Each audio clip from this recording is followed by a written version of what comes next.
بسم الله، السلام عليكم. اليوم غنهضروا على المباراة ديال النهاية اللي جرات امس الاحد، ما بين الوداد وصندوز، نهاية السوبر ليغ الدوري الافريقي.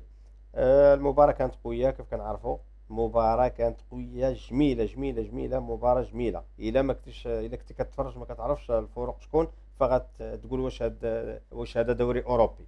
يعني مباراة كانت قوية صراحة، وكانت فيها كورة وكان فيها فرص. الوداد دخلوا بالتشكيله المعروفه. كاين نقاش على سامبو مع الشرق البحري. كنظن كان يدخل سامبو من الافضل. المباراه كيف عرفنا، دخلنا المباراه كانت قويه. مع البدايه ديالها اول فرصه غادي نشوفوا حتى الدقيقه 9 كانت فرصه ديال الحتيمي، اللي كانت من الجهه اليمنى، اللي راوغ جوج ديال اللاعبين ومشى. دخل المربع وبغى يضرب كره، ضربات في المدافع. هذه هي اول هجوم اللي كان. الوليدات كانوا غاديين مزيان. ند اللي ند هما وصن داونز. كانوا الوليدات غادي مزيان. كانت دقيقة 37. كانت واحد القذفة ديال عطية الله من خارج مربع العمليات، جبدها الحارس. مشينا غاديين في المباراة مزيان. دقيقة 38 كان واحد الهجوم ديالهم هما، اللي كان واحد الكرة تعطات من وراء ظهر المدافعين. المهاجم ديالهم مشى من الجهة اليسرية وضرب كرة قذفة قوية، لكن كانت خارجة على المرمى من الشباك الخلفية. من وراها مباشرة من هذا الهجوم هذا غادي تجي كرة ديال الحتيمي، اللي غادي يمشي بها من الدقيقة 40 من الجهة اليمنية كيف شفنا. كرة كانت مخدومة، كرة اللي دارت على تقريبا واحد 5 ولا 6 لعابة. يعني إلا حسبنا الضربات اللي كانت ما بين اللاعبين من رجل لرجل، تقريبا واحد 8 حتى 9 ديال الضربات ما بيناتهم.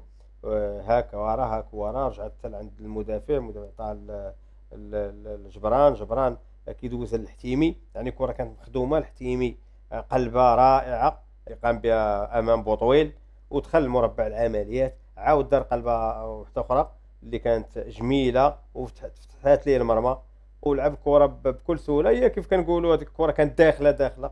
هي دخلها المدافع، هي غيخليها غيدخلها عطية الله. الكرة داخلة توشها المدافع، دخلات. الله يسخر، داكشي اللي بغينا.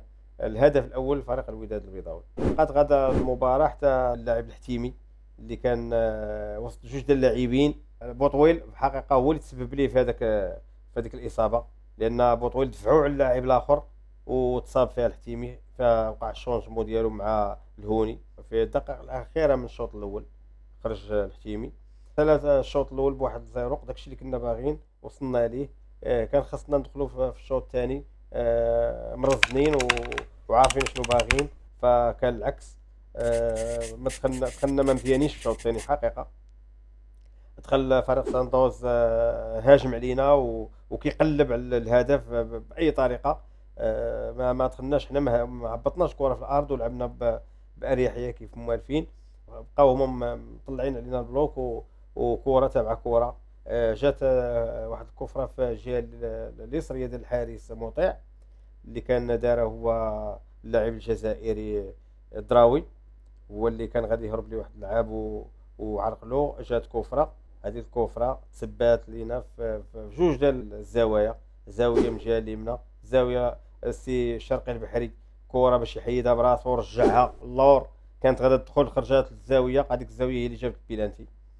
مع الاسف بيلانتي كان ضربه جزاء اللي كانت واضحه في الحقيقه.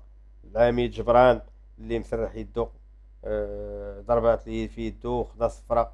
يعني المشكل هو بيلانتي تماركا بيت، خدتي صفرة ما تلعبش الماتش الجاي. وهذا هو المشكل اللي كان خايب. على الاقل كانت تبقى كاع هذيك الكره تنشوفوا واش تدخل ولا ما تدخلش، بعدا ما يكونش ديك الصفرة. هادشي اللي وقع هو هذا. جا البيلانتي، مشى ليه بوطويل. كان الحارس غادي يجبدها، ولكن لسوء الحظ كانت كره قويه، لمسها ما قدرش يخرجها. جات واحد الكره قبل من البيلانتي ديالهم، كانت كره ديال العملود دقه 59. كانت ضربه خطا في الجهه اليسريه ديال الحارس ديالهم هما، الجهه اليمنيه ديالنا. ضربها عطيه الله، وكان العملود قاب قوسين او ادنى من تسجيل الهدف الثاني. لمسها، ولكن ماشي بديك الطريقه اللي كان خاصه يلمس بها الكره. لو كنا سجلنا هذه الكره كانت تكون حاجه اخرى، تكون كلمه واحده اخرى، لان مباشره من وراها جا داك الهدف ديالهم هما. مباشره من وراء هذه الكره دي كانت دقيقه 64. دقيقه 64 اللي شهدت تغييرات. دخل كل من أناجم وسرغات، لما كان كل من أبو سفيان جات الدقيقة 77 اللي كان واحد الهجوم منسق من الجهة اليمنى، رجعها مدافع بالرأس ديالو، جات عند السرغات، السرغات بلوكاها في السماء وضربها في السماء من سماها الماء كيف كنقولوا. كانت كرة جميلة حطها في الشباك رغم المتابعة تاع الحارس ما قدرش يخرجها. كان هدف جميل، هدف الثاني ديال فريق الوداد البيضاوي، وكانت فرحة كبيرة في الملعب. جوج لواحد، جوج لواحد. كيف كتعرفون انتصار مهم، انتصار ماشي تعادل، ولكن 1-0 كتبقى احسن من جوج لواحد، ولكن كما كان الحال انتصار. جا هذا الهدف هذا الدقيقة 77، من وراها فريق الوداد بقى كيقلب على شي بيت الثالث. جات الدقيقة 86، الدقيقة 86 اللي كنا نختموها بهدف جميل ديال الهوني. كرة من عند سامبول الهوني بوحدو، غير يحط الكرة في الشباك، ولكن مشات ضربات لبرا. كنا كنتمناو هاد الكرة هادي تكون في الشبكة، كان يكون البيت الثالث اللي غادي يريحنا ويريحنا بزاف.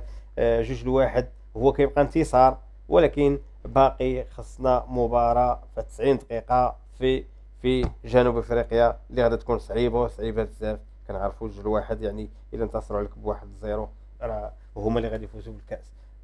يعني كيبقى خاصك تمشي باش تسجل، ليه خاصك تمشي باش تسجل ماشي باش تمشي تدافع.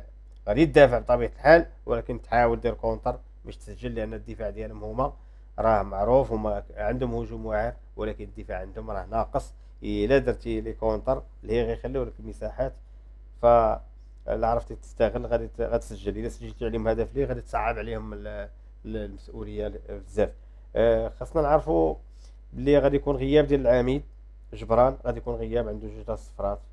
هادشي اللي عرفنا دابا، عنده جوج الصفرات، ما غاديش يلعب المباراة ديال الروتور.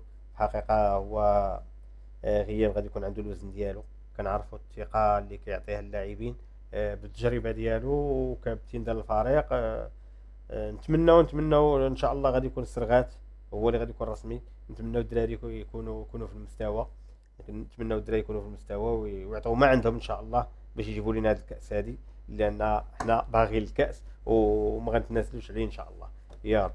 شكرا والله يعاونكم، الله يسهل عليكم. فعلوا الجرس وديروا لايك، هذا فضلا وليس امرا من فضلكم.